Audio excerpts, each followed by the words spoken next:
안녕하세요. 교도남마 이현우입니다. 우리 대한민국이 올 가을 지구 최강 공격 헬기인 아파치 헬기 36대를 도입합니다.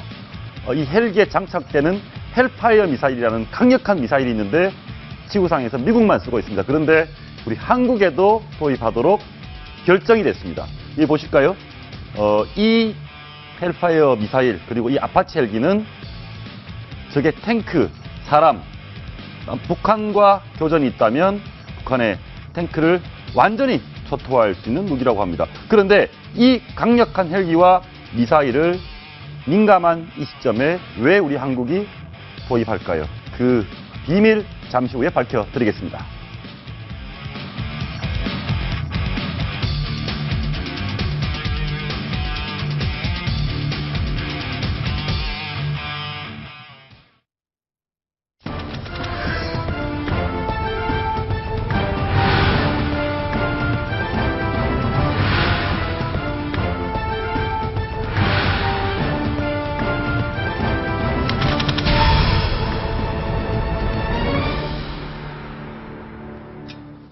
혹시 불륜법 3종 세트라고 들어보셨습니까? 바로 간통, 혼인빙자, 간음, 성매매 특별법입니다.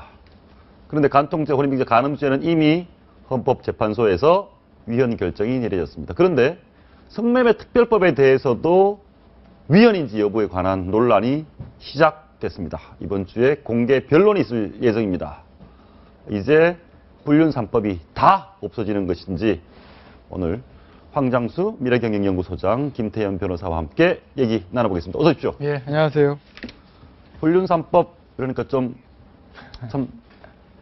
토론하기 게 곤란한 주제인데 이런 것으로 엄중하게 진지하게 토론을 해야죠. 알겠습니다. 우리 첫 번째 주제 한번 보고 말씀 나눠보겠습니다. 보시죠.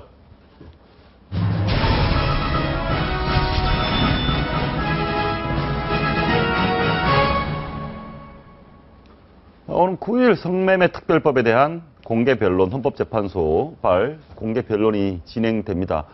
공개 변론이라는 게 위헌이다라는 주장에 대해서 일종의 공청회 같은 건가요? 그러니까 이제 원래 헌법재판소 이제 그 심사가 대부분이 이제 뭐 서면 심사를 많이 하는데 예. 사회적으로 큰 이슈가 된 것들은 공개 변론을 하거든요. 그러니까 예. 대표적으로 지난번에 간통죄의 경우에도 그 위헌론자랑 참석 합헌론자가 이제 공개적으로 변론을 해가지고 그 양쪽 얘기를 들어본 적도 있었고 이번도 마찬가지입니다. 그 위헌을 주장한 쪽에서 아마 김강자 전 그 예전에 미아리 텍사스를 그 없앤 김강사 네. 서장이 나온다는 거 아니겠습니까? 그래서 양쪽 주장을 한번 들어보자는 거죠. 뭐 일종의 공청회의 개념이라고 보셔도 될 것 같아요. 그러니까 성매매 여성이 이제 처벌을 받게 생겼어요. 예. 그러니까 이제 성매매 여성이 성적 자기 결정권을 존중해 줘야 되는 거 아니냐. 이렇게 잠깐만요. 이제 성적 자기 결정권이 도대체 뭡니까? 그러니까 내 몸은 내가 알아서 처리한다 내 이거죠. 몸 내가 알아서 하겠다. 돈을 받고 하든 뭐 예. 좋아서 하든 예. 그 부분인데 이제 그 부분에 대해서 현재 성매매 금지법이 주장하는 것은 예. 사적인 영역에서의 이렇게 이 남녀들 간의 문제는 알 바가 아니지만 간통죄 폐지처럼 예. 공적인 영역을 가지고 와가지고 성을 이 팔고 사는 거는 문제다라고. 돈을 주고 예. 문제다. 근데 이게 이제 전 세계적인 추세는 어떻게 되어 있느냐? 한국 분들은 추세를 좋아하지 않습니까? 예. OECD 국가 30개국 중에서요. 스웨덴, 한국, 일본만 성매매가 금지되어 있고요. 미국은 주에 따라서 합법과 비합법이 따라 있습니다. 나머지 국가들은 합법이거나 비범죄거나 매너죄로 이렇게 하고 있습니다. 그런데 이 국민들도요, 이 성매매 금지에 대한 인식이 굉장히 같은 이 여론조사에서 여러 가지 항목을 묻는데요. 항목에 따라 혼란스럽게 나타납니다. 성매매 특별법이 효과가 있느냐 하니까 효과가 없다가 70%예요. 하나만 하다. 그런데 지금 현재 이 성매매를 금지해야 되냐니까 그건 또 금지해야 된다가 높아요. 그런데 이번에 이 헌법 소송을 내게 된 성매매를 금지하는 부분에서 성매매 여성을 처벌하는 게 옳으냐는 또 그거는 그렇지 않은 것 같아라고 또 이야기를 해요. 그러니까 이 국민들이 성매매를 바라보는 시각이 지극히 그 혼란스러운 상황이다. 이렇게 보겠습니다. 하나만 김 변호사님께 물어보겠습니다. 여기 보면 이번에 이제 변론의 핵심 쟁점이 여성단체들이 주로 주장을 하는데 자발적으로 성매매를 한 여성은 처벌하지 말자는 거네요. 그러니까 이거를 이제 시청자분들 오해하시면 안 되는데 만약에 지금 헌법소원에 올라갔던 이 조항의 이제 위헌으로 된다고 해서 그럼 우리나라가 매춘을 합법화하는 것이냐? 이건 아니에요. 그러니까 매출 합법화자는 그게 아니라 지금 이제 성매매란 게 성을 사는 사람, 파는 사람이 있지 않습니까? 예. 옛날에 있었던 윤락행위방지법에서는 안 그랬는데 2000년대 초말에 성매매 특별법 들어오면서 어떻게 되냐면 성을 사는 사람뿐만 아니라 성을 파는, 뭐 주로 여자겠죠. 예. 성을 파는 여자까지 이제 처벌하게 돼 있거든요. 예. 그거를 빼달라는 거예요. 이 여자 측의 주장은. 왜? 내가 무슨 지금 뭐 감금돼서 억지로 하는 것도 아니라 내가 필요에 의해서 내가 돈 벌고 내가 하는 건데 왜 나를 처벌하느냐, 이 부분인 것이죠. 그렇기 때문에 이게 만약에 위헌한다고 하게 되면, 위헌 만약 판결이 나면 소위 말하는 윤락녀라고 불리는 사람들만 처벌의 대상이 안 되는 거지, 손님으로 가는 남자들은 여전히 처벌되는 거죠. 사실 뭐 윤락 또는 예. 성매매라는 것이 뭐 단군 이래 있어 온 일이겠지만 사회 미풍양속을 저해하고 우리 국민들이 다 뭐 없어지면 좋겠다 생각하는 거 아닙니까? 예. 그런데 안 좋은 거죠. 일단 안 좋은 거라고 전제를 하면, 아니, 파는 사람은 처벌 안 하고 사는 사람만 처벌을 한다? 그게 예. 유럽의회 결의안도 막 그렇게 돼 있을 거예요. 아마 최근의 추세들이 좀 그런 거죠. 그러니까 매춘을 보는 어떤 눈이라는 게 전 세계가 비슷합니다. 없앨 수는 없다. 완전히 없애면 그 이상적인 건데 예. 그건 힘들다. 현실이다. 뭐 드러내놓고 우리나라는 매춘이 합법화된 국가입니다. 이렇게 할 수는 없지만 그렇다고 이걸 강하게 처벌하는 게 맞느냐?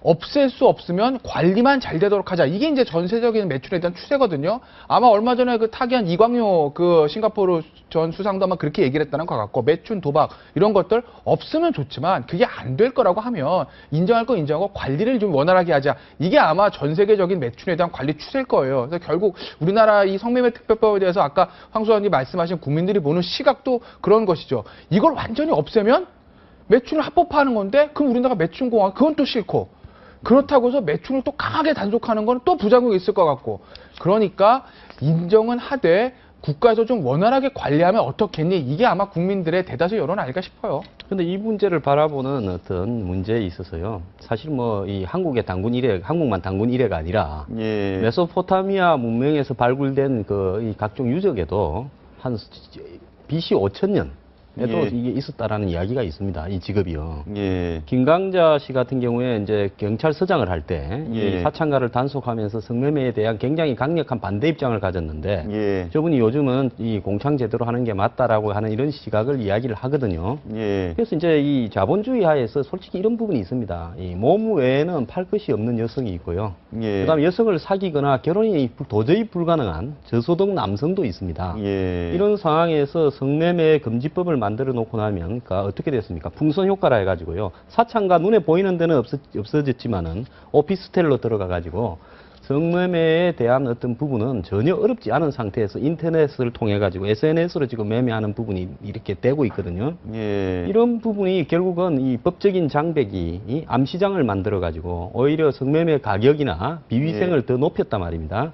이런 부분들 속에서 어떤 것이 옳은가에 대해서요. 이 문제는요. 이 한국의 여성 운동을 갖다가 주도하는 분들이 솔직하게 배우고 예. 인텔리 여성들일수록 성매매에 대해서 비판적이거나 이럴 수 있는데요. 근데 이 저소득 계층에 그야말로 어렵게 살아가는, 지난번에 모텔에서 성매매 단속에 걸려가지고 도망가다가 떨어져서 이렇게 추락해서 사망한 여성이 있었지 않습니까? 예, 예. 혼자 아이를 키우는 여성이었어요. 예. 그래서 그런 여성들의 입장에서 이 문제를 어떻게 바라봐야 되는가 하는 부분을 고민을 좀 많이 해야 될 때라고. 하나만 더 물어볼게요, 네. 변호사님. 지금 성을 판 여성은 처벌을 안 받고 사는 사람만 처벌을 받는다고 하면 네. 어떤 여성이 작심을 하고 저 남자를 혼내줘야 되겠다. 그래서 살살살 꼬셔서 팔고 나서 네. 신고를 하면 네. 자기는 처벌을 안 받고 네. 손님은, 남자는 처벌을 받네요. 뭐 그럴 위험성도 있죠. 지금 같은 경우는 뭐 매춘을 한다고 해도 이제 여자도 처벌받으니까 신고를 못하고 뭐 이런 경우들이 많은데, 지금 말씀하신 그런 케이스들도 충분히 일어날 수 있습니다. 그건 뭐 일종의 부작용인 거죠. 근데 뭐 법이라는 게 사실은 긍정적인 효과와 부정적인 효과가 있기 때문에 모든 걸 다 만족시킬 수는 없거든요. 아주 뭐 모든 게 완벽하게 되는 건 아닌데, 저도 뭐 황 소장님 말씀에 사실 좀 일견 동의하는 부분들이 있어요. 없앨 수 없는 거라면 좀 관리하기 편하게 하는 게 맞지 않겠는가. 우리가 현실을 인정할 건 인정을 해야지, 야 이거 완전히 성매매가 없는 게 정말 깨끗하고 좋은 사회이긴 하지만 그게 사실은 말씀하신 대로 단군 이래 메소포티아 문명 때부터 있던 건데, 이걸 지금 강하게 단속한다고 해결된 문제는 아니거든요. 어차피 그 성매매 여성들의 어떤 생활 부분들을 좀 생각을 해줘야 되고, 조금 뭐 우리 합리적인 글쎄 솔로몬의 지혜가 필요한 시점이 아닌가 싶습니다. 그리고 하나만 더 물어보겠습니다. 두 분 어떻게 생각하십니까? 지금 뭐 이제 불륜법이라고 얘기하는 간통 혼인빙자 가늠이 없어졌습니다. 예. 그리고 또 성매매 방지 특별법이 생겼고 예. 성매매 특별법이 생겨서 우리 사회가 그래도 좀 어두운 구석이 좀 줄어들지 않았습니까? 긍정적인 효과가 있지 않습니까? 저는 그건 모르겠어요. 뭐 굳이 긍정적인 효과라고 하면 뭐 서울 시내 뭐 유명한 사창까지 있지 않았습니까? 거기가 사실 뭐 미관상 좋지 않은 건데 그게 없어져서 거기 뭐 다 아파트도 올라고 도심 재개발됐잖아요. 또 도심이 깨끗해졌다. 뭐 그거 하나는 있겠지만 매춘이 없어진 건 아니거든요. 말씀하신 예. 대로 음성화되고 있다는 게 지금 보도에도 많이 나오고 있는데 실질적으로 성매매 특별법이랑 그렇게 큰 효과를 거뒀느냐? 그건 잘 모르겠어요. 국민의 여론들도 그건 효과는 없다는 게 한 70%인 것 같거든요. 예. 근데 물론 이런 부분이 있죠. 이거 성매매 특별법에 대해서 위헌론 주장하면서 공창제도를 주장하는 김강자 소장이 하는 얘기인데 예. 성매매 자체를 없앨 게 아니라 인신매매, 성매매를 위한 어떤 성매매 자체가 아니라 거기서 수많은 범죄들이 있지 않습니까? 여성에 대한 탄압, 예를 들어 미성년자 성매매, 약취, 유인, 뭐 예전에는 말하던 인신매매 이런 것들을 정말 강하게 단속하는 게 맞겠죠. 예, 우리 사회에서 불편하다라고 해서 눈에 보이는 거, 예. 그걸 없애버리면요. 그것이 안 보인다고 없어진 게 아니거든요. 독버섯처럼 안 보이는 지역에서 이렇게 자라나는데 얼마 전에요. 한번 봅시다. 우리 사회의 암행어사 격인 이 끝발 좋은 공무원분들, 예. 국세청, 감사원 4, 5급들이 한 팀은 요정에서 예. 밥을 먹고는 2차를 갔고 성매매 한 됐고. 팀은 또 2차를 룸살롱에서 가서 또 했고 그래서 걸렸지 않습니까? 예. 자, 그 두 사람만 걸렸는데 두 팀만 걸렸은 게 두 팀이지 이런 것이 없다고 볼 수 있겠습니까? 그러니까요 한마디로 이 자본주의 사회에서 힘이 있고 권력이 있고 돈이 있는 사람은 다 할 것 하고 다녀요. 뭐 그런데 이런 어떤 부분이 우리 사회에 정말 이 지부다. 뭐 이런 거는 뭐 없는 것이 좋다라는 도덕적인 입장에서요. 이런 것을 없애버리고 싶다 한다고 없어지지 않는 이런 부분들, 공공연하게 자행됨에도 아니라고 부인하는 것들, 이런 것들이 옳은 것인가에 대해서 우리 스스로가 자기 반성이 필요하다고 봅니다. 알겠습니다. 변호사님 마지막으로 예. 그것만 물어보겠습니다. 이 법이 헌법재판소에서 예. 혹시 위헌 가능성이 얼마나 있을 것 같습니까? 저는 개인적으로 합헌 나올 것 같아요. 위헌 안 합헌이다. 나올 것 같아요. 왜냐하면 위헌이 아니다. 이런 성매매 특별법 같이 사회적으로 영향이 큰 법들에 대해서는 순수한 법리적인 판단보다 어떤 사회 정책적인 판단을 하기 마련이거든요. 헌법재판소 재판관들이. 예. 이걸 만약에 잘못해서 위헌을 하게 되면 사회에 굉장히 안 좋은 시그널을 줄 수 있다는 거죠. 마치 아까 제가 말씀드린 대로 그게 아님에도 불구하고 이제 드디어 매출이 합법하냐? 이런 잘못된 시그널을 줄 수 있기 때문에 아마 글쎄 지금 처음 올라간 그 사안에서 헌재에서 6대3 이상으로 해서 위헌 판결하기는 쉽지 않을 거예요. 합헌이 나올 가능성이 높겠다. 알겠습니다. 그 부분 한번 지켜보겠습니다. 다음 주제 한번 보시겠습니다.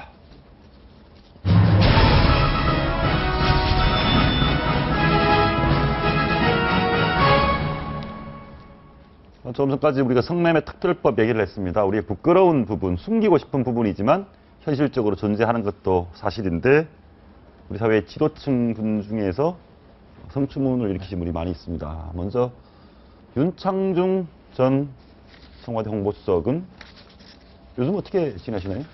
예, 뭐 지난번에 신장암인가 수술을 했다 이야기가 있고 그렇습니다. 예, 아프다, 많이 아프다, 암이었다 이런 얘기 있었는데. 췌장암이다 했는데 췌장암은 사실이 아닌 것 같고요. 예. 그러니까 간단한 수술을 하고 예. 집에서 당분간 아마 미국에서 지금 진행 중인 예. 검찰의 그 부분을 갖다가 마무리될 때까지 기다린 것 같은데요. 공소시효가 3년이니까 아마 미국도 예. 자연스럽게 공소시효가 지나면 이것이 중범죄가 아니고 경범죄의 성추행에 해당된다고 결정돼 있지 않습니까? 예. 그러니까 이 공소시효가 끝나서 서로 조용히 해결하는 쪽으로 가는 것 같은데요. 그것이 마무리될 때까지 그 시효가 내년이 돼야 되지 않습니까? 예. 그러니까 그때까지 그냥 정중동 할 것 같습니다. 예. 어떻게 보세요? 굉장히 국가적으로 망신이죠, 망신이었고 망신. 그게 잘못을 했는데 예. 법적 처벌을 안 받는다고 하더라도 예. 사회적 여론재판 처벌이 너무 심한 게 아니냐 저는 얘기도 있고 아니다 약하다라는 얘기도 있고 너무 심한 건 아닌 것 같아요. 왜냐면 예. 사실은 그 죄 자체는 이제 있을까 다른 성추행에 비해서 아주 큰 행위 자체가 우리나라 워낙 사회 지도층이 추행 문제가 많았기 때문에 행위 자체가 그렇게 큰 건 아니었는데 문제는 대통령 순방길에 그러니까요. 공식적인 너무, 외교 사절이 미국에서 했다는 것 자체가 정말 큰 문제거든요. 그렇기 때문에 사실은 그 정도의 윤창중 씨가 했던 여론의 어떤 질타들이나 그런 보도들은 저는 글쎄요 윤창중 씨 한 행위에 비하면 저는 과한 어떤 사회적 형벌은 아니었다고 봐요. 예, 저 그렇게 생각하시죠? 예, 미국의 처벌이나 이런 부분은 별 문제가 아니었고요. 그렇죠. 다만 윤창중 씨가 이 대변인으로 가서 이 대통령 사절단의 핵심으로 있으면서 그런 행위를 했다라는 부분에 대한 부분은 그 비난을 받은 부분에 대해서 할 말은 없다고 봅니다. 용서가 안 된다, 국민적으로. 알겠습니다. 약간 여론이 엇갈리는 분이 한 분 더 계십니다. 김수창 전 제주지검장. 자기의 어떤 성적인 예. 어떤 잘못된 그 부분에 대해서 정신과 치료부터 치료를 받는다고 하셨는데 치료가 끝났나요? 뭐 아직은 돼가고 있는 것 같아요. 그러니까 치료가 이제 애초에 그 기소유예를 해줄 때 조건이 뭐였냐면 치료 조건부 기소유예거든요. 아, 그렇군요. 너 잘못했어. 공연 음란이야. 근데 내가 봐줄게. 대신 조건은 치료 받아라 이거거든요. 예. 그러니까 당연히 이제 그 기소유예 처분의 조건이 치료 조건이기 때문에 치료를 안 받을 수가 없는 상황이고 더군다나 김수창 지검장이 지금 서울지방변호사에 변호사 등록 신청했다가 반려됐거든요. 예. 그 반려도 완전히 반려된 게 아니라 당신이 치료 조건부 기소유예를 받았기 때문에 치료하고 나서 신청하면 다시 그때는 받아주겠다 이런 임시적인 조치였어요. 그렇기 때문에 김수창 지검장은 사실은 뭐 언젠가는 변호사 개업해야 되지 않습니까? 그렇다고 예. 보면 여러 가지 조건을 봤을 때 지금 치료를 받고 있는 것으로 보이고요. 그 뭐 치료가 완결이 되면 그러면 다시 뭐 변호사 개업 신청하고 변호사로 활동하겠죠. 그때 예. 검찰의 조건이 치료를 받고 받는 전제 조건으로 기소유예를 했거든요. 예. 근데 이제 치료를 몇 달 받으라고 이야기를 하지 않았지 않습니까? 예. 그러니까 이제 지난번에 치료 이후 3개월이 지났을 때 변호사 신청을 했는데 좀 일렀다고 보고요. 치료 좀 예. 더 받으시고 변호사 하시면 되겠죠. 그 부분 어떻습니까? 윤창중 전 대변인. 대변인에 대해서는 국민들이 용납을 안 하는데 예. 김수창 전 제주지검장에 대해서는 동정 여론도 굉장히 많습니다. 이 부분은 어떻게 이건 해석하세요? 이렇게 보시면 될 거예요. 범죄 자체가 윤창중보다 더 커요. 물론 뭐 공연음란죄라는 죄도 있지만 공연음란죄라는 피해자가 특정 피해자가 있는 건 아니고 물론 그 장면을 본 여고도 굉장히 놀랐겠지만 어떤 특정한 여인에 대한 어떤 성행위는 아니었단 말이에요. 성추행은. 근데 윤창중 씨는 어쨌든 피해자가 직접적으로 있는 범죄인 것이고요. 예. 그리고 아까도 말씀드렸지만 이거는 뭐 퇴근 후에 관사 앞에서 혼자 이제 왔다 갔다 어떻게 보면은 사생활의 영역이라고 볼 수도 있는데 윤창중 씨 그게 아니거든요. 공무 수행 중에 대통령 방미 사절단이 했던 범죄이기 때문에 컸던 것이고 그 또 하나는 또 김수창 지검 전 지검장 같은 경우에는 개인적으로 병이 있었다고 하니까 처음에는 여론이 좀 안 좋았다가 아유 뭐 그런 사정이 있었구나라고 해서 조금 수그러든 그런 측면이 있죠. 근데 예. 이제 그 부분에서는 개인적으로 그런 정도의 병임이 저 연세까지 있을 정도면 심각하게 누적되어 온 거 아닙니까? 예. 근데 그것이 업무를 수행하는 데는 이상이 없고 개인적으로 해만 지면 지킬 박사와 하이드처럼 밤만 되면 나온다 그러면 그것도 좀 이상하지 않습니까? 예. 치료를 받는다고 하니. 예, 그러기 때문에 뭐 지금 지나간 일이니까 뭐 달리 더 비난할 것도 없습니다만은 그렇다 그러면 저런 고위직에 올라가는 사람들의 저렇게 가지고 있는 정신적인 문제들도 체크할 수 있는 이런 어떤 사회적 제도가 되어야 되고요. 예. 그게 저 직위까지 올라갔어야 나타났다라는 것도 잘못이죠. 알겠습니다. 뭐 사실 뭐 안타까운 일입니다. 예, 한 분 더 얘기해 볼까요?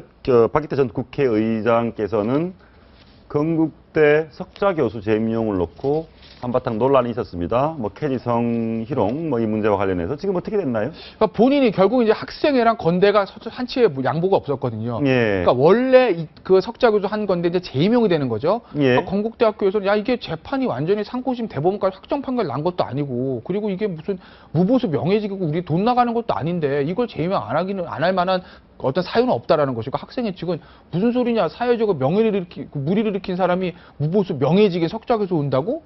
라고 이제 학생회는 그렇게 얘기했던 결과는 거죠. 어떻게 됐습니까? 결과는요, 이제 양측에 본인이 한치 아시는 걸로 없으니까, 예. 아. 본인이 이제 안 하겠다라고 하셔서. 근데 한 거로 하게 된 거죠. 예, 뭐 작년에 그런 일이 있었으면요. 뭐 저분이 저런 거 안 하셔도 사회적으로 하실 거 다 하셨는데 굳이 뭐 이 내부에 반대가 없다 하면 또 모르겠지만은 반대가 있는데 할 이유는 없죠. 예, 알겠습니다. 오늘 참 말로 꺼내기 참 곤란한 주제들 말씀 잘해 주셔서 감사합니다. 오늘 말씀 고맙습니다.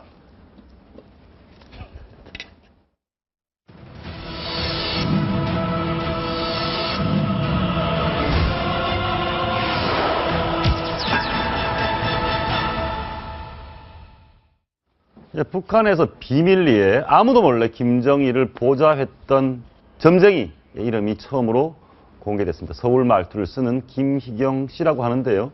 김정일의 총애를 받았다고 합니다. 김정우 기자의 단독 보도입니다. 김정일의 특별비서 가운데에는 용하기로 유명한 점쟁이가 있습니다. 올해 우리 나이로 환갑을 넘은 여성 점쟁이의 이름은 김희경. 근데 이제 말씨가 완전히 그 서울, 오리지널 서울 말씨고, 제가 알기에는 처녀로 알고 있습니다. 후에 한국 와서 봤더니 그게 서울 표준어예요. 김 씨는 신통한 점술력으로 북한 내부에서 상당한 권력을 가졌던 것으로 알려져 있습니다. 김 씨의 점술은 용천역 폭발 사고 당시 빛을 발했던 것으로 전해졌습니다. 그때 그 영천 폭발 사건이 일어났는데 그런 사람의 그 조언에 의해서 결국 이제 그 동선을 바꾼 걸로. 하지만 미신이나 종교가 금지된 북한에서 점을 볼 수 있는 것은 김 씨 일가뿐입니다. 점을 보거나 구슬하다 적발되면 공개 처형까지 당할 수 있습니다. 원유공업부 책임비서면 상당히 파워가 있는 분인데 그분 부인이 그 점을 봤나 봐요. 그래가지고 이제 그에 대한 처리가 처형으로 이제 시범 케이스로 이렇게 됐던 사례가 실제 있었어요. 특히 3대 세습 이후 장성택 처형으로 민심이 흉흉해지자 김정은은 더욱 미신 단속에 열을 올리고 있는 것으로 전해졌습니다. 채널A 뉴스 김정우입니다. 이번 한 주 가장 핫했던 뜨거웠던 북한 뉴스들을 살펴보는 시간입니다. 강성산 전 북한 총리사위인 경민대 강명도 교수와 함께하겠습니다. 어서 오십시오. 네, 안녕하십니까. 첫 번째 주제 내용 한번 보시겠습니다. 방금 뉴스 보신 리포트 내용과 관련이 있는데요. 김정일이 총회하는 점쟁이가 있었다. 특별 보좌역 김희경. 이런 내용 북한에서 소문 들으셨습니까? 그러니까 이거 제가 있을 때는 아마 전제를 안 했고요. 아마 제가 떠난 후에 전제하지 않았을까. 왜냐하면 94년 이전까지만 해도 뭐 점쟁이가 없더라도 뭐 북한이 잘 돌아갈 테니까 그때까지만 해도 뭐 권한 행군 이전이기 때문에 아마 어려워지니까 이런 점쟁이도까지 불러다가 아마 김정일이가 쓰지 않았나 이런 생각은 듭니다. 제가 있을 때도 간부들이나 뭐 특히 이제 군대 장교들 친구배에 관해 가지고 유능한 점쟁이가 하나 있다 하면 막 서로 찾아다니고 한 적은 있었고 공개적으로는 못하죠. 그러니까 그건 뭐 이 최근에만이 아니고 그 전부터 있었습니다. 80년대도 있었고 또 유명한 점쟁이는 김일성 고모가 유명한 점쟁이라고 하죠. 김일성의 친고모가 유명한 점쟁이였다. 이런 얘기. 그러니까 무당도 하고 굿도 하고 이제 점도 보던 그런. 요즘에 뭐 한국에서도 점쟁이들이 명함에 영어로 이렇게 자기 직업을 비전 컨설턴트 이렇게 한다고. 비전을. 네, 그런데 제가 있을 때는 이런 점쟁이 썰이 전혀 나질 않았죠. 김정일에 대해서 이런 소문이 벌써 나게 되면 그 권위와 위신이 어떻게 되겠는지 그거는 뭐 불법도 정당. 그런데 이 김희경이라는 김정일이 총회했던 점쟁이가 남한 출신, 서울 출신이라는 얘기가 있습니다. 우리 그 북한의 최측근, 그러니까 최고위층의 측근으로 남한 출신이 활동할 수 있습니까? 뭐 일단 제가 비교를 한다면 신상옥 씨하고 최은희 씨. 그렇죠. 남한 출신이지만 김정일이가 가장 총회했고 옆에서 했거든요. 근데 저렇게 도망칠 줄은 몰랐지만 그렇게 철저히 감시하지 않았습니까? 그 이후에 만화시 쓴다면 이런 김희경은 죽은 목숨이라고 봐야 됩니다. 일단 거기 옆에 있었다면 살아남기가 힘들죠. 특히 남조선 출신이라면 더 살아남기가 힘들겠죠. 근데 재밌는 게 재밌다고 해야 될까요? 어떻게 표현해야 될지 모르겠는데 그 용천역 폭발 사고 때 이 점쟁이 김희경 씨가 이 열차를 타고 가면 위험하니 다른 데로 가시오 했다는 거 아닙니까 지금? 근데 거기는 통과하는 데가 거기밖에 통과할 수가 없어요. 신의주가 거기 딱 통과해야 평양으로 들어올 수가 있기 때문에 그건 이 점쟁이가 말해서 시간을 변경시킨지는 모르지만은 김정일이가 한참 떠난 다음에 한참 있다 폭발됐기 때문에 그게 뭐 노선을 바꾼 것 같지는 않습니다. 시간을 이렇게 조정을 해서 시간을 조정할지는 모르죠. 김정일이가 제가 봐서는 최근에 나온 책을 보면 간부들이 쓴 책을 보면 김정일을 우상화하는 책이지만 하늘이 무너지는 줄 알았다 이런 이야기도 있었거든요. 실제 김정일이가 자기가 그 이야기를 하고 나도 인민들이 어려운 걸 알기 때문에 죄기밥을 싸가지고 다닌다 이런 문구들이 있습니다. 드문드문. 그걸 누가 그렇게 썼냐면 조국통일미선선 중앙위원회 부의장이라는 사람이 이제 그걸 썼는데 김정일을 우상화하는 책이지만 일단 김정일이 말 그대로 써놓은 거거든요. 그런 걸 봐서는 김정일이가 상당히 불안해했고 그 책을 보면 상당히 걱정을 많이 하고 정말 이 나라가 망하지 않는가 이렇게 생각이 되면 이런 점쟁이보다 뭐 점쟁이만 겠다 물어보겠어요. 영하다는 사람은 나겠다 물어볼 수도 있는 거죠. 근데 본인들은 국민들에 대해서 점을 보면 철저히 못하게 합니다. 처형할 정도로 미신을 못 믿게 하면서 본인은 뭐 점쟁이를 가졌습니다. 그러니까 북한에서는 당과 수령을 믿으라고 하기 때문에 당과 수령을 믿고 혁명을 끝까지 완수해야 된다. 당과 수령이 모든 인민의 먹는 문제뿐만 아니라 모든 것을 책임져 준다고 하기 때문에 그 누구도 믿지 못하게 하는 거 아닙니까? 오직 수령과 당을 믿으라. 이렇게 교육을 해왔는데 점쟁이한테 가가지고 나 이거 어떻게 될 것 같냐? 나 진급할 것 같으냐? 이런 걸 물어보게 되면 용서가 안 되는 거죠. 그런 일이. 자기는 예입니다. 모든 게. 지금 예. 김정은이도 마찬가지야. 김정은이가 하는 모든 행위는 다 예외고 이제 그 간부들이라든가 그 기득권 세력들이 했을 때는 이제 거기에 대해서 심각하게 예. 통제를 하고 이제 뭐 공개 처형까지 현재 하는 거죠. 뭐 장성택이 보십시오. 지금 어떻게 처형됐는지 모르지만 저 김희경이라는 인물이 모르겠습니다. 용하긴 용한 모양입니다. 하여튼 뭐 용천역 폭발 사고에서 또 뭐 김정일이가 진짜 옆에다 축구로 놓고 쏟다면 아마 이 여자의 운명도 뻔하다고 생각해요. 이제 김정일이가 없기 때문에 그 예. 김정일이가 쓰던 이 유명한 점쟁이를 김정은이가 또 물려받았을까 한번 두고 봐야 될 것 같아요. 예, 뭐 순장이네 순장. 주군이 죽으면 따라 죽는. 예. 알겠습니다. 다음 두 번째 주제 한번 보시겠습니다. 조금 전에도 아까 이 내용이 나왔었는데 예, 예.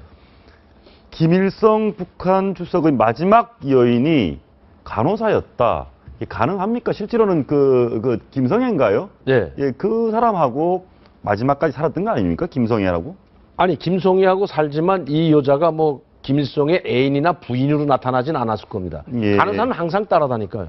저희 저희 총리였던 저희 장인을 비유를 해드리겠는데 예. 그 총리는 아침에 출근할 때 누가 오냐면 부관하고 기술소기가 옵니다. 소기는 안 오고요. 소기라는 건 비서인데 기술소기가 와서 뭐 하냐면 아침에 일찍 와가지고 부관하고 와가지고 그 장인어른한테 주사를 놔줍니다. 기술소기라는 여자가. 이거 기술소기도 다 호위사령부 다 별 달고 있어요. 얘기했어요. 근데 우리 저 올 때는 교수님의 장인이셨던 예. 강성산 총리한테 예. 총리님이 출근을 하면 출근하기 아침에- 전에 아, 집으로 옵니다. 관저로. 집으로 예. 와가지고 밥 먹기 전에 주사를 놔주거든요. 어. 인슐린을 놔주면서 당뇨병이 심했기 때문에. 아. 이런 기술속이 간호사도 되고 기술속이라는 게 간호사 역할도 하고 뭐 별 역할을 다 해요. 보좌 역할도 하고 다 하는데 그 똑같은 거죠. 김일성이한테도 항상 담당 간호사나 담당 치료해주고 하는 사람은 의사가 매일 붙어 있는 사람도 있지만은 치밀하게 주사 놔주고 이렇게 심부름하고 뭐 안마해주고 하는 건 분명히 간호사 역할을 하는 사람은 분명히 있죠. 예, 그런데 보니까 김순희가 51호 저택에 머물렀다. 김일성 말년에 51호 저택은 어떤 것입니까? 그러니까 뭐 51호 저택이든 55호 저택이든 아마 51호 저택이었다면 주석궁 있는 그 바로 뒤쪽에 그 대동강변에 김일성이 관저입니다. 말하자면 김일성이가 사는 집이라고 봐야 돼요. 관저로 봐야 되는데 주석궁에서 먹고 자는 게 아니거든. 예. 집 저택이 따로 있는데 그럼 그 김성애당 거기서 살고 있잖아요. 김성애하고 같이 살고 있으면 이자도 좀 전에 말씀드렸지만 강성산 총리한테도 아침에 여자가 왔다가 또 출장 가면 따라가요. 아. 네, 그러니까 호텔에 머물면 호텔에 같이 따라가고 그런 여자가 있듯이 아마 이 51호 관저뿐만 아니고 특각에 가면 특각에 또 거기 있는 또 간호사들이 또 있습니다. 거기도 예. 주치의가 다 따라가고 그렇기 때문에 아마 거기는 다 집에서 김일성이가 집에 있을 때 담당했던 간호사가 이제 김순희가 아닌가 이렇게 예, 생각합니다. 그리고 보니까 가능하죠 이런 거. 저희가 몰랐는데 네. 김성애, 뭐 김정숙 이런 그 공식으로 알려진 김일성의 부인 외에 예. 여성들이 더 있네요 보니까. 네, 예, 예. 어떤 여 보니까 뭐 그 사이 애도 있고 내연녀가 많았나 봅니다. 원래 뭐 최고 지도자 북한에 있는 최고 지도자는 상당히 베일에 쌓여 있기 때문에 특히 김일성과 같은 존재는 김정일하고 또 다릅니다. 왜냐하면 김정일이 내연녀나 이런 사람들 왜 자꾸 노출되냐면 특각에서 파티를 하다 보니까 이런 게 자꾸 노출되는데 김일성이는 특각에서 파티할 때 이런 파티 김정일과 같은 축군들과 같이 이런 파티는 잘 하질 않은 걸로 제가 알고 있습니다. 예. 그러다 보니까 이제 물론 한두 명의 뭐 내연녀는 있을 수 있지만은 김일성에 대한 베일에 가려져 있는 왜냐하면 그게 노출되기만 하면 김일성은 신과 같은 존재 아닙니까? 그리고 항상 인민을 위해서 일한다는 이런 아주 고귀한 풍모, 인민의 독성, 이 풍모를 안고 있다는 사람인데 내연녀가 몇 명 있다고 노출돼 보십시오. 그게 벌써 일반 사람들한테 알려지게 되면 그건 벌써 권위와 위신이 훼손하는 행위이기 때문에 북한에서는 알아도 말도 못하거냐 대체적으로 별로 아무리 지군에서 측근하는 보좌관들도 잘 알지 못하는 거죠. 예. 그러나 없다고 보지는 않습니다. 그러나 저는 그 뭐 내연녀에서 아들 낳았다, 뭐 숙청당했다 이 이야기는 들어본 적이 없어요. 알겠습니다. 다음 주제 한번 보시겠습니다. 저 이 소식 보고 깜짝 놀랐는데 북한에도 짜장면을 배달을 해주는데 주문은 쇼핑몰로 한다? 이게 무슨 얘기입니까? 이거 제가 지금 이 뉴스가 나온 다음에 예. 그다음에 카드라든가 이제 예. 카드도 쓴다는데 알아봤는데 합니다. 실제로 카드도 있고 그러니까 신용카드가 아니고 충전카드라고 하면 돼요. 외화 충전카드. 그 외화를 이렇게 현금으로 100달러짜리 내면 고스름 돈이 예. 없잖아요. 잔돈도 이게 불편하고 그렇습니다. 하니까 카드에다가 외화 상점이나 외화 백화점이나 외화 식당이나 이런 데 가면 호텔에 가면 카드 충전기가 있는데 이걸 어디서 관리하냐면 무역은행에서 관리하고 예. 배달도 북한 돈으로 하는 게 아니고 다 달러입니다. 그래도 네, 외화가 신기하네요. 없으면 이거 주문 못하고 주문하면 지금도 온답니다. 저기 예. 휴대폰 나오는데 우리는 못지않게 휴대폰 스마트폰으로 이렇게 그렇죠. 그 북한도 인터넷이 다 지금 다 예. 북한판 인터넷이라고 봐야 됩니다. 북한에서만 쓰는 인트라넷이라는 게 깔려 있기 때문에 전산망이 안 깔려 있는 게 아니에요. 인터넷망이 깔려 있는데 이제 뭐 스마트폰에도 자기네가 만든 애플리케이션이 있습니다. 그게 자기네가 만든 거죠. 그러니까 뭐 매양산 가는 길, 뭐 평양이다 하면 관광지가 어디 있고, 어디 뭐 옥류관은 어디 있고 이런 지도도 있고, 그다음에 또 명승지도 이제 그 앱을 또 게임도 할 수 있고 이런 자기네만의 애플리케이션이 있는데 이것이 국제 인터넷하고 연결만이 안 돼 있다는 거죠. 아니, 누구도 그러면- 연결 안 돼 있고 북한 사람만 쓰는 거죠. 저게 잘 몰랐는데 그렇게 이제 교수님 말씀 들어보면 네. 뭐 평양이 아니라 대도시 국한된 얘기겠지만 네. 상당히 자본주의화 돼 있고 서비스도 편리해졌고 완전히 달라졌네요. 그러니까 최근에 지금 최근에 오신 분이 하는 이야기가 고위층에 또 오신 한 분이 말씀하는 게 뭐냐면 예. 이미 북한은 자본주의화 됐다. 아, 자본주의화 됐다는 거예요. 아, 예. 이미 장마당이 들어가면서 이게 시장이나 똑같은 역할을 한다. 이미 북한은 사회주의 계획경제는 무너지고 장마당 경제가 들어섰기 때문에 이제는 자본주의나 똑같답니다. 북한 모든 게 돌아가는 이곳이. 그리고 장마당에서 돌아가고, 그러니까 북한 구분은 장마당이라 안 합니다. 이제는 그것도 시장이라고 이제 이야기를 하던데 이 시장에 돌아가는 돈이 약 한 20억에서 30억 달러가 돌아간답니다. 200억이 몇 조가 돌아가는 거네요. 그렇죠. 예. 한 20억에서 30억 달러. 그렇죠. 한 3조 그렇습니다. 정도가 이 장마당에서 유통되고 있는 돈이 이미 장마당이 돼버렸다. 그리고 모든 시스템이 다 자본주의화로 다 돌아가고 있다는 거죠. 북한 돈은 무용지물이고 뭐 남새를 사도 달러나 위안화를 취급한답니다. 남새를 파는 할머니까지도 이제는 달러나 위안화를 남새가 나물이요? 나물이나 이제 채소. 예, 채소. 네. 야, 참 뭐 우스갯소리로 우리나라가 배달의 민족이라고 배달을 잘한다는데 남한도 배달, 북한도 배달. 그러니까 사회주의 경제, 계획 경제가 무너짐과 동시에 이미 자본주의 경제가 들어섰다는 거죠. 이거를 지금 북한에서는 자본주의 경제라고 안 하고 장마당이라고 하지만은 이 장마당이 전국 방방곡곡에 다 생겼기 때문에 계획 경제가 무너지면서 장마당 경제가 올라왔기 때문에 지금 북한이 바뀌었다는 거죠. 이렇게 하지만 장마당이 없으면 북한은 경제 자체가 아무것도 구입할 수 없는 세상이 됐기 때문에 국영상점에 들어가 봐야 아무것도 없고 이제 국영상점이라는 것은 마트도 생겼다고 하지 않습니까? 예. 슈퍼라는 우리 슈퍼와 같은 24시 편의점. 여기는 북한 돈을 취급하는 것이 아니고 몽땅 달러랍니다. 왜야? 예, 알겠습니다. 그러면 북한의 자본주의 실험이 성공을 좀 했으면 좋겠습니다. 다음 소식 한번 보시겠습니다. 최근에 한국과 일본 과학자들이 백두산 밑에 있는 용암, 언제 폭발할지 모르는 용암에 대해서 공동 연구를 하고 세미나를 했습니다. 혹시 북한에 계실 때 네. 백두산이 언젠가는 또 폭발할 수 있다 이런 얘기 보셨어요? 북한에도 지질연구소가 있습니다. 아, 있습니까? 실제로. 예. 김일성 종합대학 지질학부가 있잖아요. 그러니까 그런 중요하게 그렇군요. 여기는데, 예. 그래가지고 그 사람들도 한때 거기 가가지고 백두산 살아있는 그 용암, 그러니까 화산 폭발에 살아있는 산이다 해가지고 상당히 거기에 대한 연구도 많이 하고 있는데 북한이 이 장비가 없습니다. 장비가 없다 보니까 측정하는 것을 어떻게 하면 거기서 나오는 온천이라든가 샘물이라든가 농도 보고 이제 관측도 하고 하는데 사실 지질 장비라든가 이런 것들을 일본에서 수입해 와서 했다고 하지만은 최근에는 그래서 자기네가 장비가 없으니까 영국 사람들이 거기다 장비를 설치해 놨지 않습니까? 한 1년 됐습니다. 근데 지금 저도 이게 지금 상당히 위험하다고 보는 것이 그 농도가 상당히 짙어졌답니다. 그리고 물 온도도 올라가고 있고 이걸로 이제 보면 언젠가는 폭발한다는 그 기준치가 계속 그 물 온도 그다음에 유황 이 용도 농축되어 있는 것이 상당히 용액이 짙어지면 상당히 위험하다고 하는데 중국에서는 이게 사실은 2015년에서 2017년대 폭발한다는 지질학적 연구 보고서가 있습니다, 실제로. 그렇기 때문에 상당히 지금 저도 이게 2019년 때 되면, 그러니까 2019년 못 넘긴다 이런 이야기가 상당히 북한에서 나왔거든요, 사실.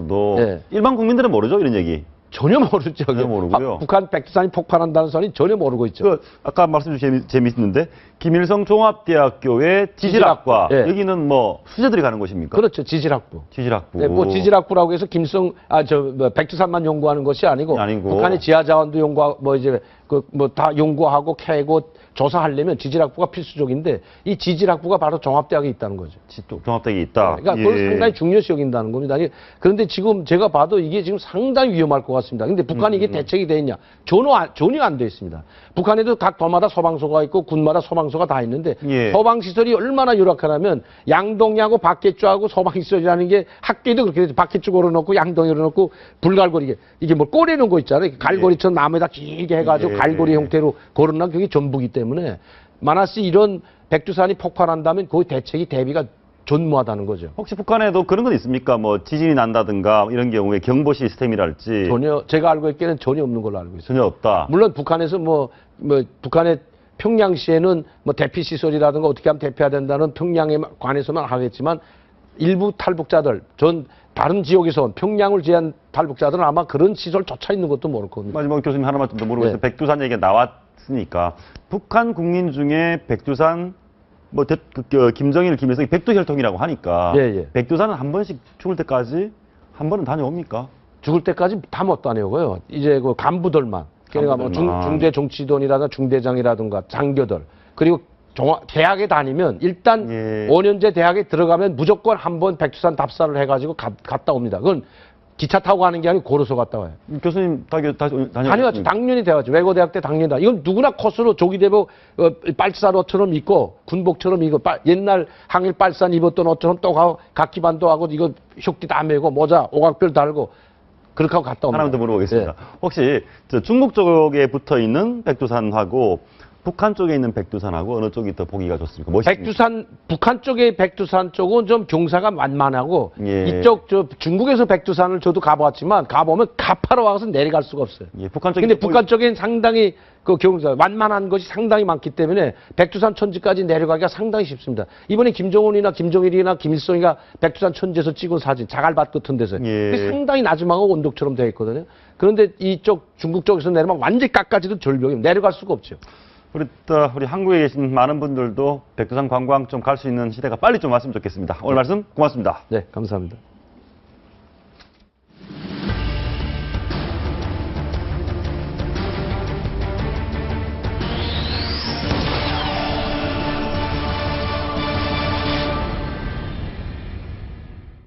무려 13년을 끌어온 이란 핵 협상이 마감 시한을 이틀이나 넘긴 끝에 극적으로 타결됐습니다. 이제 국제사회 시선은 북한으로 향하고 있습니다. 이미지 기자입니다. 이번에 타결된 잠정 합의안의 가장 큰 성과는 이란의 핵 개발 능력을 크게 감축시켰다는 겁니다. 우라늄 농축을 위해 가동 중인 19,000기의 원심 분리기를 3분의 1 수준으로 줄이고 저농축 우라늄 재고도 향후 15년간 현재의 3% 수준으로 감축하기로 했습니다. 여기에 무기급 플루토늄을 생산할 수 있는 중수로를 경수로로 재설계하고 향후 25년간 국제원자력기구 IAEA의 정기 사찰을 수용하는 내용을 담았습니다. It is a deal that will increase Iran's breakout time, which was confirmed publicly today to be 2 to 3 months, and that will be expanded now under this deal to 1 year. 이란이 합의 사항을 제대로 준수한 게 확인되면 기존에 취해졌던 경제 제재는 모두 해제됩니다. 최종 합의안은 세부안을 더해 6월 말까지 작성될 예정입니다. 이란 핵 협상이 타결되면서 이제 관심은 홀로 남은 북한 핵 문제에 쏠리고 있습니다. 북한은 최초의 비핵화 협상이었던 1994년 제네바 협상 당시 핵 개발을 완전 중단하고 그에 대한 보상으로 중유와 경수로를 지원받기로 합의했습니다. 핵 개발을 단순 지연시키고 기존 제재를 해제하는 정도의 이란 협상보다 훨씬 진전된 합의였습니다. 하지만 핵 개발을 먼저 중단하란 국제사회와 보상책을 먼저 이행하라는 북한이 서로 맞서면서 합의는 물거품이 됐습니다. 북한은 이후에도 2005년 9.19 공동성명 등 여러 차례 핵 합의를 불이행하거나 거부했습니다. 전문가들은 핵무기를 아직 보유하지 않았던 이란과 달리 이미 핵무기를 보유한 채 벼랑 끝에 선 북한과의 협상은 쉽지 않을 걸로 분석하고 있습니다. 채널A 뉴스 이미지입니다. 네, 탱크 잡는 헬기, 지구 최강의 공격형 헬기 아파치, 그 아파치에 장착하는 헬파이어 미사일이 곧 도입됩니다. 이번에 도입되는 미사일의 성능은 현재 미국만 쓰고 있을 정도로 최신, 최강 버전이라고 합니다. 신인균의 군사 X파일에서는 이 소식 자세하게 알아보겠습니다. 자주국방 네트워크 신인균 대표 나와주셨습니다. 어서 오십시오. 안녕하세요. 대표님, 지구 최강의 헬기 맞습니까? 이 헬기가? 맞습니다. 아파치 헬기인데 예. 지금 이제 이것을 미국이나 예. 이스라엘, 영국 그리고 일본 이런 예. 나라들이 쓰고 있습니다. 쓰고 있는데 미국이 쓰고 있는 것이 AH-64D형이라고 하는 예. 롱보우 아파치라고 하는 그런 버전인데 예. 우리가 가지고 오는 아파치는 여기서 좀 더 발전을 해서 AH-64E형입니다. 가디언이라고 하는 그런 버전의 아파치를 가지고 오니까 결국 이제 뭐 언제까지가 될지 모르겠지만 우리 육군이 쓰는 앞으로 쓰게 될 아파치가 세계 최강의 헬기라고 할 수 있죠. 이게 최신, 최강. 네. 알겠습니다. 그런데 보니까 그동안에 이게 왜 미국만 썼습니까? 그러니까 미국만 쓰다가 지금 미국 다음으로는 우리만 쓰는 거 아닙니까, 이제? 이제 이 헬파이어 미사일인데 이 헬파이어 미사일을 AGM-114라고 하는데 예. 우리가 이번에 도입하기로 한 여기 나와 있네. 예, 미사일입니까? 헬파이어 미사일이 예. AGM-114R형입니다. 로미오라고 하는 R형. 여기에서 미사일이 나가는 겁니까? 그렇죠. 그게 미사일입니다. 이 미사일입니까? 네, 예. 지금 이제 그 사진은 아파치 헬기가 헬파이어 미사일 16발 달고 있는 최대 무장이 16발인데 예. 그 최대 무장을 달고 있는 모습을 찍어 놓은 사진이고요. 예. 그 옆에 있는 좀 큰 사진이 있습니다. 보시죠. 이게 네. 미사일이네요. 그게 이제 헬파이어 미사일이고 앞에 유리 같은 게 있지 않습니까? 예, 예. 그 유리 같은 게 일종의 레이더입니다. 레이더. 그것이 이제 적 전차를 찾아서 날아가는 것이고 이 그것은 로켓입니다. 로켓. 70mm 로켓인데 예. 아파치가 주로 이 헬파이어 미사일 8발 예. 그리고 이 70mm 로켓 포드 2개 이 예. 로켓 포드 하나에 70mm 로켓이 19발이 들어가거든요. 예. 즉 70mm 로켓 38발 그리고 헬파이어 8발 이렇게 이제 무장을 하는 것이 통상 무장이죠. 근데 예. 이제 아까 질문하신 게 왜 미국만 있는 것을 우리만 지금 사냐. 예. 이제 미국이 아프간이나 이라크에 들어가서 전쟁을 10년 했지 않습니까? 예. 해보니까 기존에 있던 헬파이어 미사일은 전차를 그냥 직격해서 그냥 폭파시켜버리고 파괴시켜버리고 예. 하는 이런 미사일인데 직접 이라크 아프간에서 해보니까 시가전을 많이 했습니다. 예. 아파트 안에 들어가서 막 공격하고 이런 그 저격수들도 있고 하는데 지금 기존의 헬파이어로 기존 헬파이어 예. 영상이죠. 그러면은 저격수들을 공격하는데 전차를 깨트리는 헬파이어 미사일 보내서 해보니까 큰 효과가 없더라는 것입니다. 그래서 우리가 들여오는 이 R형은 전차도 격파하면서 어떻게 조정을 하면 폭풍 파편형입니다. 예. 파편이 폭풍처럼 그냥 확 쏟아지는 것이죠. 그래서 예. 벙커나 아파트나 뭐 또 우리를 공격하는 그 경도 포병 진지 있지 않습니까? 예. 그런 걸 뚫고 들어가서 거기서 파편을 폭풍처럼 날려버리죠. 와, 매우 강력하네요. 그런 이제 것을 미국이 최신으로 개발해서 시가전에서 좀 쓰겠다라고 했는데 지금 이제 영국이나 이스라엘 같은 나라보다 우리가 제일 먼저 지금 도입하게 됐대요. 야, 먼저 도입했다. 네. 그런데 만약에 북한이 뭐 국제적 도발을 했다거나 유사시에 이 지구 최강 아파치 헬기와 헬파이어 미사일, 미국 다음으로 우리가 갖고 있는 네. 최신 버전 이 헬기가 미사일이 어떤 역할을 하게 됩니까?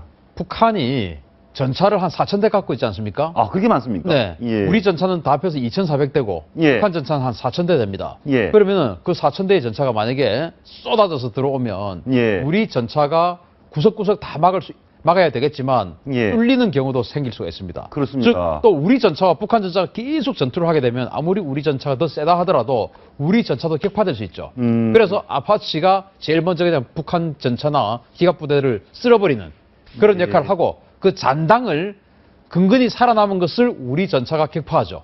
그래서 우리는 북한 전차와 우리 전차가 싸우는 게 아니고 북한 전차는 우리 공격 헬기가 쓸어버리고 예. 그 다음에 좀 살아서 이렇게 허우적거리고 있는 그 잔당을 우리 전차가 격파하는. 그런데 우리 이 아파치 헬기가 우리가 도입할 이 아파치 헬기가 무슨 특수전, 네. 특수 임무는 하지 않습니까? 합니다. 아. 이를테면 만약에 비가 와요. 예. 그러면 공군 전투기들 비 오는데 폭풍우 치고 비 오고 하면 작전 잘 못하지 않습니까? 예. 그런데 북한이 지금 경도 포병에서 이를테면 우리를 계속 서울을 포격을 하고 있어요. 예. 그러면 공군 전투기들이 가서 거기다 폭탄을 떨어뜨려야 되는데 비가 지금 비바람이 치고 있으니까 전투기가 못 갑니다. 그러면 아파치가 저공비행해서 날아가서 그 아까 말씀하신 이 AJ-114 R형 이 예. 헬파이어 폭풍 파편형으로 그냥 경도 포병을 뚫고 들어가서 폭파시켜버리죠. 예. 이런 것들도 하고 예를 들어서 저기 화면에 있는 저 위에 동그란 건 뭡니까? 그게 레이더입니다. 레이더가 그러니까 저게 롱보우 레이더라고 하는 것인데 프로펠러 위에 달려 있는. 네, 예. 그렇습니다. 저 레이더 하나가 예. 250여 개의 표적을 탐지해가지고 그것에다가 전부 다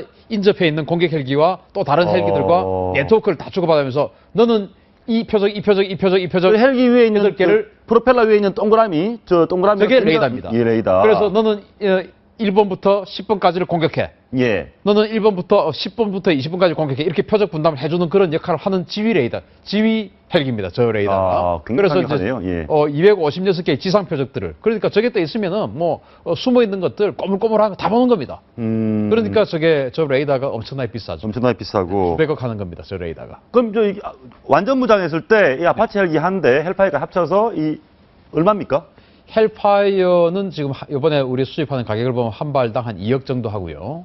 헬기는요? 헬기는 한 500억 정도 합니다. 야, 비싸네요. 예, 그래서 이제 F-16 전투기 한 대 값이죠.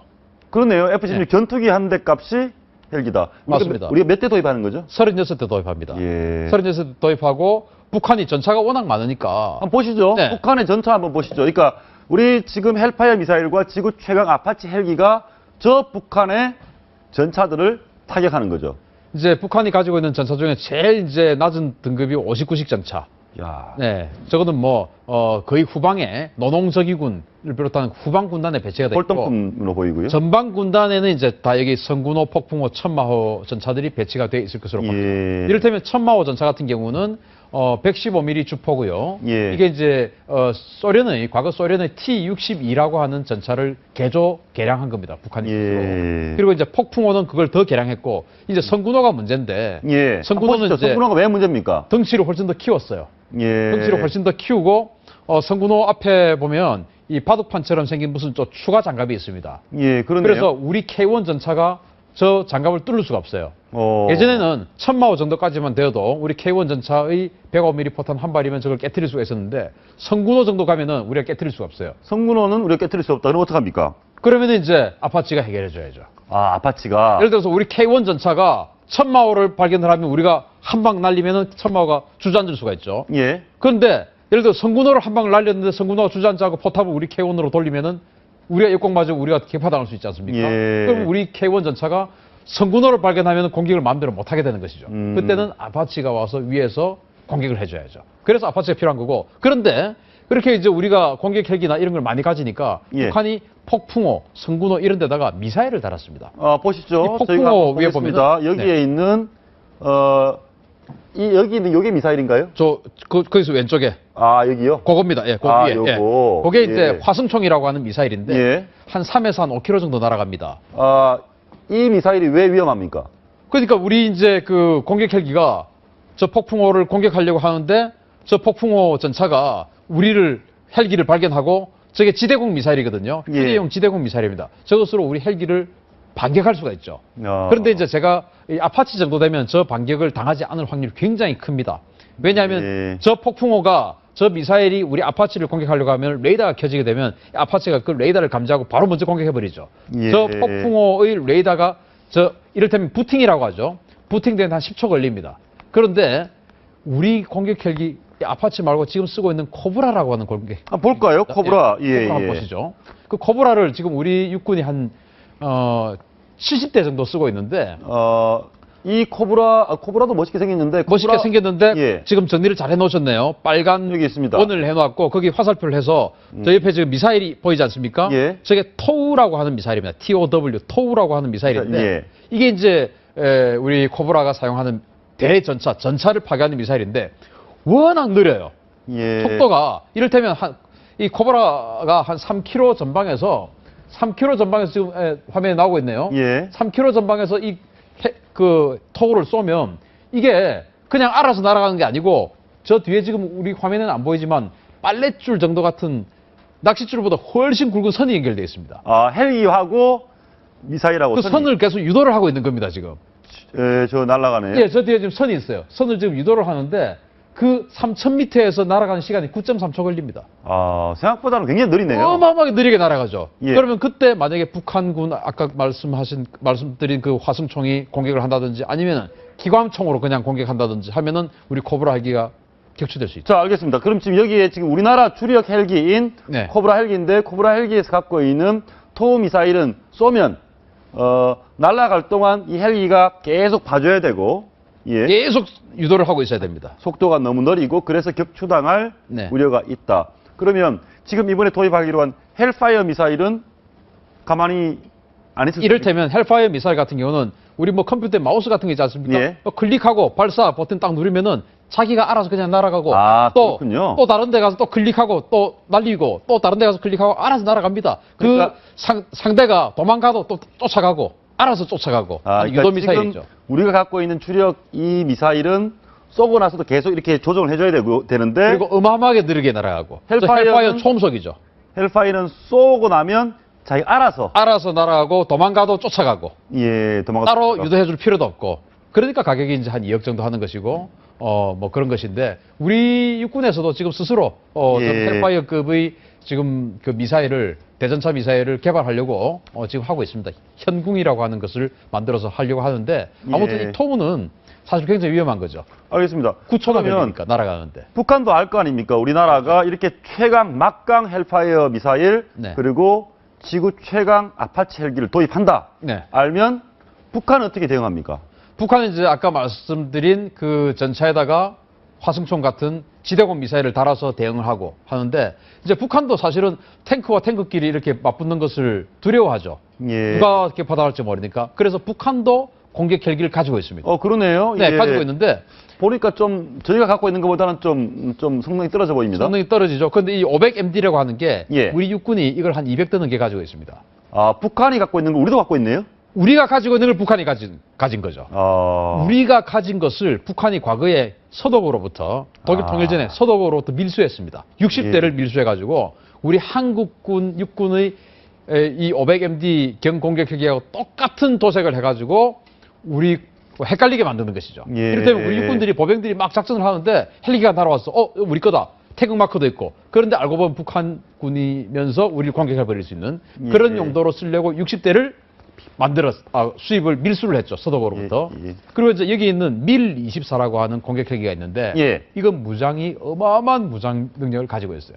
북한이 이걸 이제 한 20대 정도 가지고 있다라고 알려져 있는데 뭐 알려져는 있는데 한 번도 지금 영상이나 이런 데 등장한 적은 없습니다. 근데 보기엔 멋있는데요? 굉장히 멋있고 이거 과거에 그 람보라고 하는 영화가 그 람보의 그 실베스타 스텔론이 이 공격 헬기에 소련이죠 그때는 소련의 이 밀24 공격 헬기에 쫓기면서 어느 계곡에서 활을 꺼내가지고 활을 쏘아서 격추시킨 활을 쏘아서 격추시켰던 그 헬기가 바로 이 헬기가 활로 격추가 됩니까? 활에다가 이제 폭탄을 달았죠 화살에다가. 그래도 그렇게 됩니까? 람보니까. 그래서 이제 이것을 북한이 한 20대 정도 이상을 가지고 있다고 알려져 있는데 이게 무장 능력이 워낙 많은 무장을 달 수가 있습니다. 헬기 튼튼하게 생겼지 않습니까? 그래서 이를테면 이 헬기가 우리 육군 기갑부대 상공에 나타나면 우리 기갑부대도 사실은 엄청나게 많은 희생을 각오해야 됩니다. 그래서 우리 육군 기갑부대들은 천마, 비호 이런 지대공 장비들을 가지고 다니죠. 저 헬기가 나타났습니다. 여기 이제 M24 람보가 저격했던 이런 북한이 갖고 있는 막강한 헬기와 우리가 이번에 도입하는 아파치 헬기, 헬파이어 미사일이 맞붙으면 탱크랑 다 같이 누구 편이? 이 아파치 한 개 대대는 한 개 대대가 18대입니다. 아파치 18대는 탱크 한 개 여단 한 개 예단이면 한 20-30대 정도 되죠. 그 한 개 예단을 격파시킬 수 있다라고 나와 있습니다. 따지면 우리 아파치 헬기 한 대가 탱크 10대 정도는 박살을 내버리네요.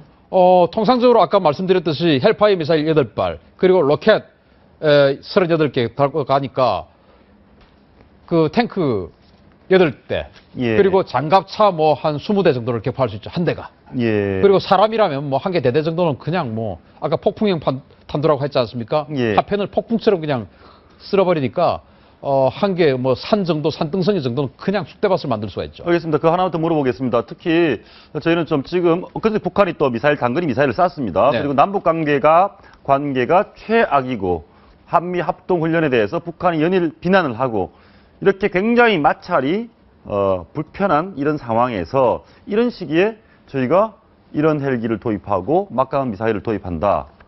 특별한 이유가 있는 건 아닌가요? 그거는 이제 우리가 지난주에 천안함 폭침 주간이었지 않습니까?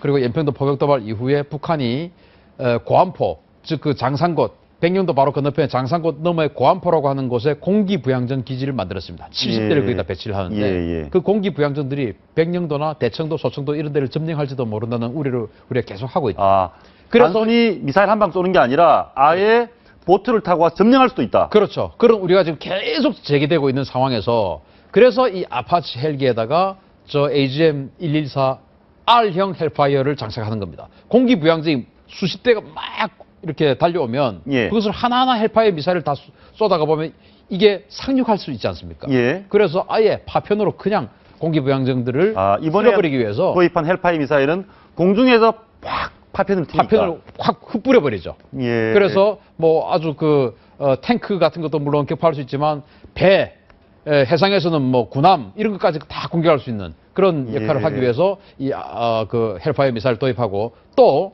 이 우리가 아파치를 도입한다는 것은 이미 작년에 발표됐던 내용이고 예. 거기에는 이 헬파이어 미사일을 들어올 것이다라는 계획이 다 되어 있었기 때문에 예. 지금 이번 주에 헬파이어 미사일 도입한다라고 해서 예. 발표가 났다고 해서 그것으로 인해서 북한이 왜 헬파이어 미사일 도입하냐라고 하는 것은 이미 클리어된 내용입니다. 이미 알고 있는 거예요, 북한이. 예. 그래서 이것으로 인해서 남북 관계가 경색되고 이건 아닙니다. 또 북한이 불쾌할 거다라는 예상을 하고 우리가 무기를 사지 않으면 북한에게 항복해야죠. 알겠습니다. 북한의 도발에 대해서 이런 강력한 억제력이 있는 것은 마음이 든든합니다. 오늘 말씀 고맙습니다. 감사합니다. 봄입니다. 봄비가 내리기도 하고 봄볕이 좋은 곳도 있습니다. 우리 시청자 여러분 마음은 봄이십니까? 시청해 주셔서 감사합니다.